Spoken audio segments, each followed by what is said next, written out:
Welcome to update 221. So, it's not 221. I screwed up. So the last update was actually 120, not 220. It was 120, and for some reason I've got a typo in there. So it's actually 121. Yeah. I'll deal with that later. Anyway, there's a thrift shop opening up, grand opening of their new location, so it's all fresh stuff. Local shop, so I'm going to check it out today, and wish me luck.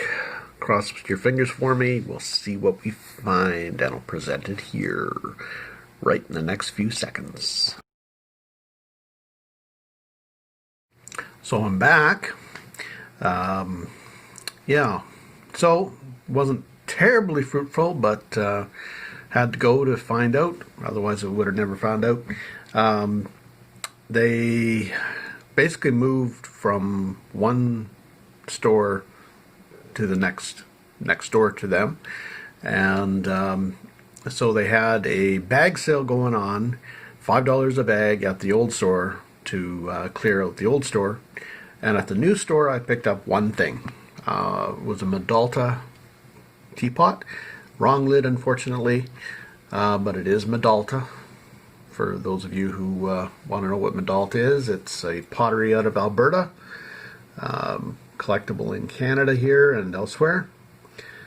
But double marked, which is nice, but does have a couple little nicks on it, so not a terribly fantastic bargain, but for $5 I figured why not. Just kind of a had to buy it sort of thing. But at the bag sale, I figured, well, I might as well try to put a bag together. I go to this place fairly regularly, so there wasn't a whole heck of a lot. There was a few things that had been priced higher than I wanted to pay, so they ended up in the bag as well. Did get a nice clock, little Westclox wind-up, so that was alright. Not terribly big of a deal, but some Faltzgraff, I don't know how to pronounce it, P-F-A-L-T-Z-G-R-A-F-F, teaspoons in gold. They're worth about $7 a piece supposedly on eBay, but I don't know, they won't get a whole heck of a lot, but maybe 15-20 bucks retail. Couple horse bits, kind of cool, a little different than normal. That's what they are, is horse bits. Maybe I'll put them in, do a what's it or something, and see how many people get it after they've watched this video. But anyway, I got two of them, so they're good for 10-15 so a piece, so that's alright. And a battery ammeter, a little battery ammeter, which I had found in a box of stuff that I had missed. So I would have bought that earlier, but I hadn't seen it. So nice little meter. And I pick up, when it's cheap, I pick up vintage lighting pieces to do repairs and stuff. So happened to get a nice porcelain socket, which you probably see them on eBay for sale as well. So, but I'll just keep it aside. And what else? Folk art sort of wooden knife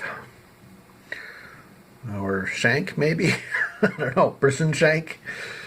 But and then some Bakelite, which I dug deep and ended up getting. So I got 4 pieces of Bakelite, or 4 almost pieces of Bakelite. This one piece, I'm not too sure whether it's Bakelite, but I'll have to test it. The other 3 pieces definitely are. If you don't know what I'm talking about, this stuff, if you rub it, it has a formaldehyde smell if you get it warm or run it under warm water. So it's definitely got that scent, that odor. So it is Bakelite.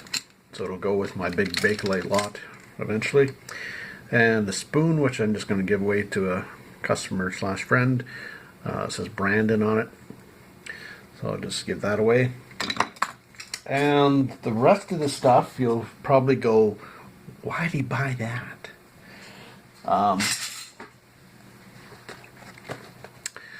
A circuit breaker, used one by the looks of it because it's older than the package. So I'll just knock it apart and salvage it for the copper and silver contacts, I guess. So, other than that, brass thingy that somebody paid $3.99 for at Value Village, and they were asking $2, but all I'm going to do is pop this glass out and scrap it. So it's just scrap brass. I had room in the bag, so I ended up getting rid of, or not getting rid of, getting the space filled with brass. And I was looking for copper. There wasn't any copper out there, but I did get a silver-plated brass flower frog thing. I'll sell the flower frog for $5 and scrap the brass. And tea strainer, which is also silver-plated brass. So it's almost good enough to go in the store, but I don't know. It's still just brass and silver plate. Nothing special about it. Not a great maker or anything, so it's probably just basically good for scrap brass. Another little piece of scrap brass. And more scrap brass. More scrap brass. And more scrap brass. And another piece of scrap brass. Again, probably you could get $3, $4, $5 for it at maybe a secondhand shop or something. But to me, it's scrap. There's nothing really of great value about it. This will go to another thrift shop probably. And the candle I'll use in case of emergencies, and the rest I'll take apart and just scrap.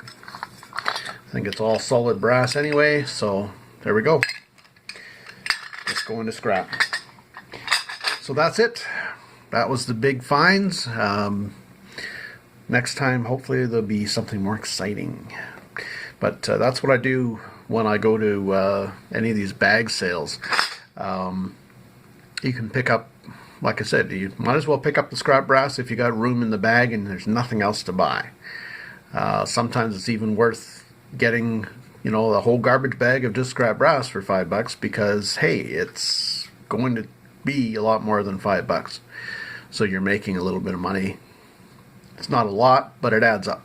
So if you're buying lots of trays of stuff at auction, you've bought a bulk lot from somebody, garage sale leftovers or garage sale stuff, and there's some East Indian brass in there that is modern or just junk brass, you know what? You put it aside, it adds up fast, and it's good to have a little bit of a reserve, a little bit of extra money somewhere, and just keep adding it up.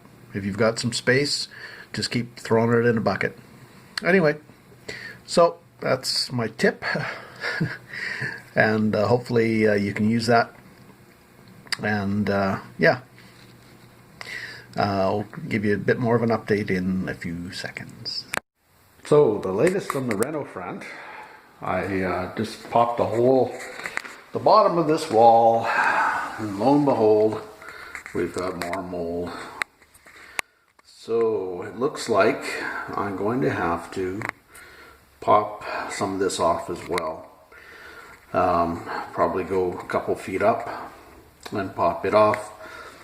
It's going to mean removing that register, which I'm not too keen about, but I'm going to have to do that, I guess. So yeah, great stuff, eh? Oh well, when you own an old building, this stuff happens. So that's the latest on the reno. So I don't know if you can tell, but believe it or not, we're having blizzard conditions, but it appears that it's calmed down quite a bit compared to what it was. Now it's just blowing snow, and out on the highway will be pretty nasty right now.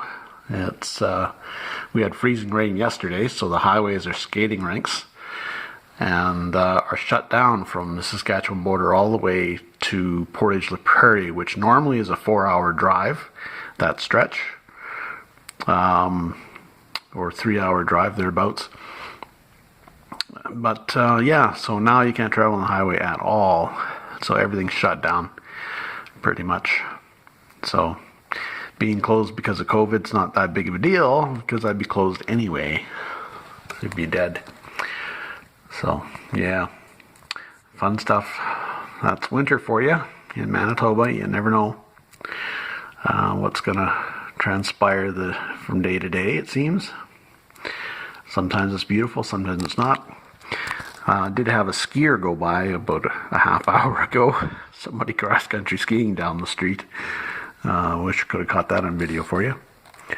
But anyway, yeah, so enjoy the weather if you've got nice weather, folks.